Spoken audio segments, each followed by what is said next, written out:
Hey folks, welcome to another set of Chemistry 1 video notes. Today we'll be talking about atomic structure, how the scientific theory of the atom has changed over time, and how we calculate the average atomic mass.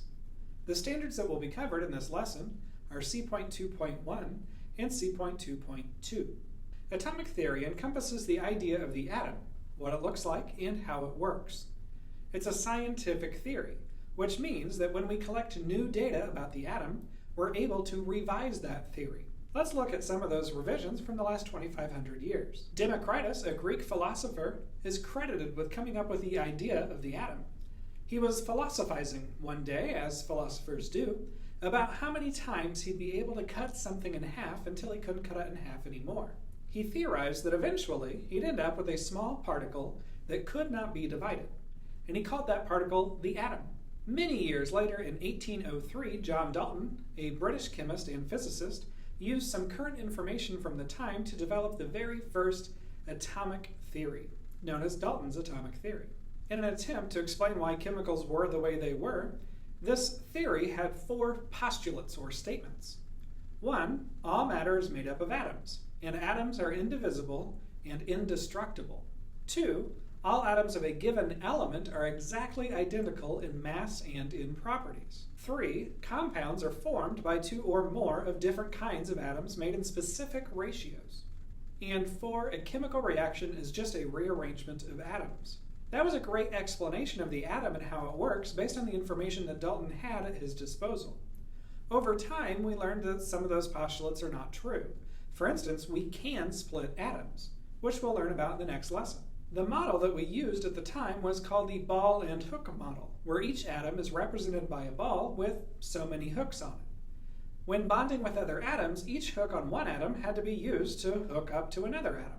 This helped to make sense of why the atoms they were researching only hooked up in specific ratios.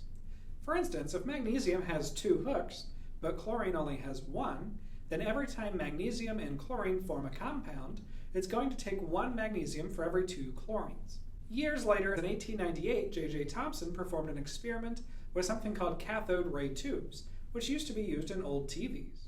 And he discovered the electron. He found that when high voltage was passed through two metallic plates in one of these cathode ray tubes, it would create a stream of light, and that light could be bent when you place a negative or positive charge near it. This led J.J. to believe that there was some kind of charged, specifically negatively charged particle in the atom. Because of that, he developed the plum pudding model. Plum pudding was a popular dessert back in the day. You could think of it like chocolate chip cookie dough today.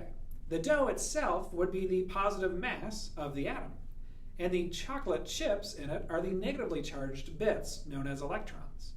A few years later, Ernest Rutherford, in 1910, attempted to prove Thompson's theory correct.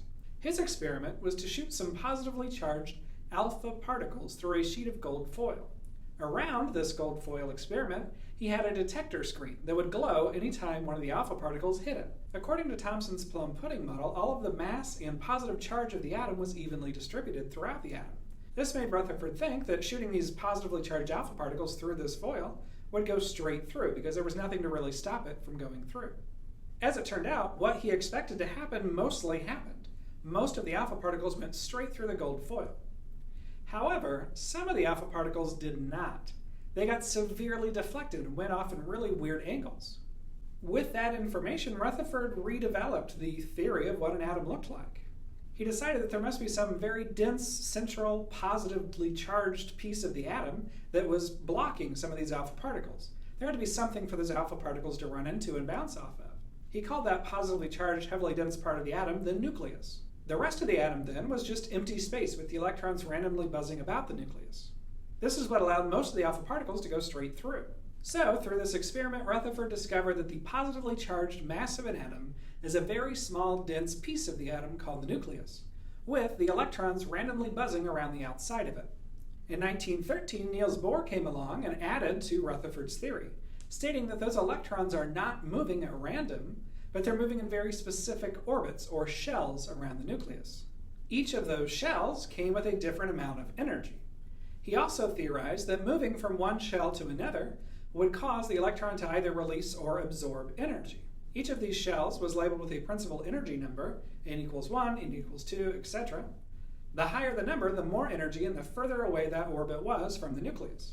He later took his original theory and revised it a little bit to subdivide each of those levels or shells into subshells called S, P, D, and F, which we'll talk about more in lesson 3 of this unit.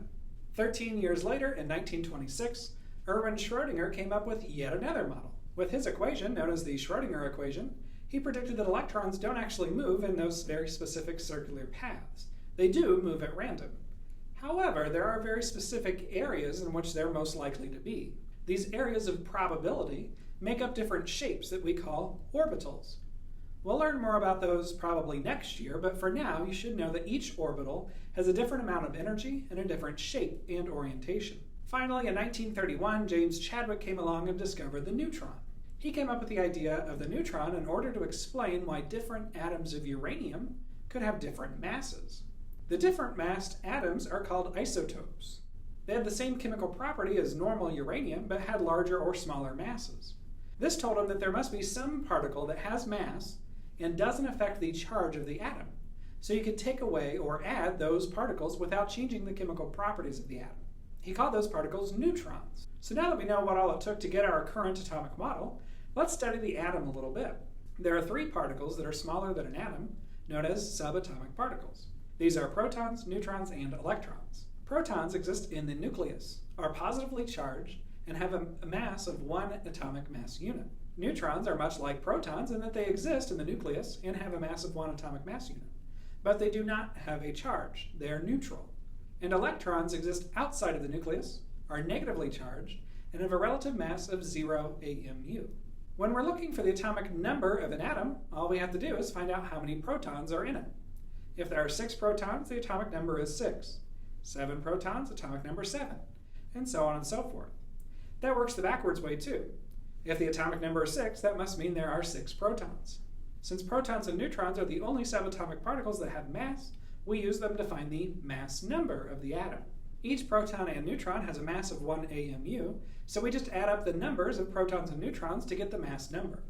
Our charge is the number of protons minus the number of electrons. Since protons are positive and electrons are negative, we have to subtract electrons from our proton number to determine the overall charge. In an atom, that's very important, in an atom, the number of protons always equals the number of electrons. So there will never be an atom that has a charge, because there's an equal amount of positives and negatives.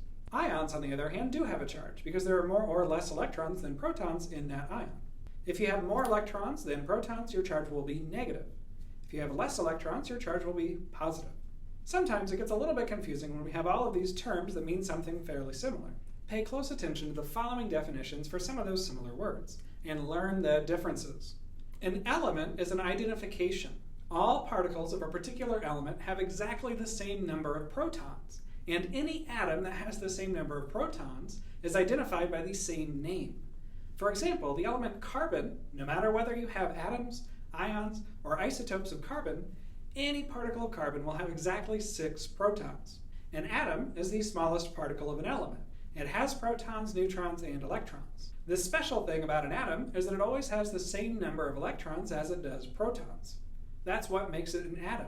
Having an equal number of protons and electrons means that atoms do not have an overall charge.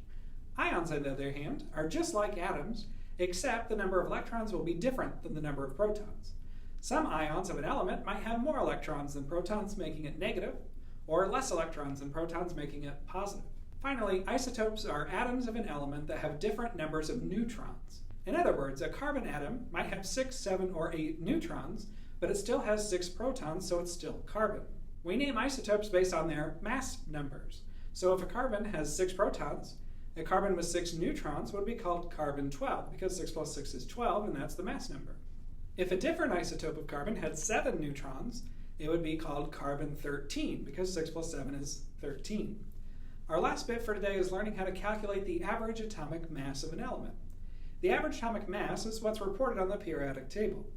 It's not a mass number because it usually comes in the form of a decimal. This is the average of all of the masses of all of the isotopes that naturally exist for an element, based on each isotope's natural abundance. The natural abundance of an isotope is represented as a percent and tells us how many of all of the naturally occurring atoms of that element are a certain isotope. In other words, if I had 100 carbon atoms and 99 of them were carbon 12s, one of them was carbon 13, you'd say the natural abundance of carbon 12 is 99%, and the natural abundance of carbon 13 would be 1%. The average atomic mass is found by multiplying each of the isotopes' mass numbers by their natural abundances in decimal form, and then adding all of those answers out. So we take 12 times 0.99, which is the decimal form of 99%.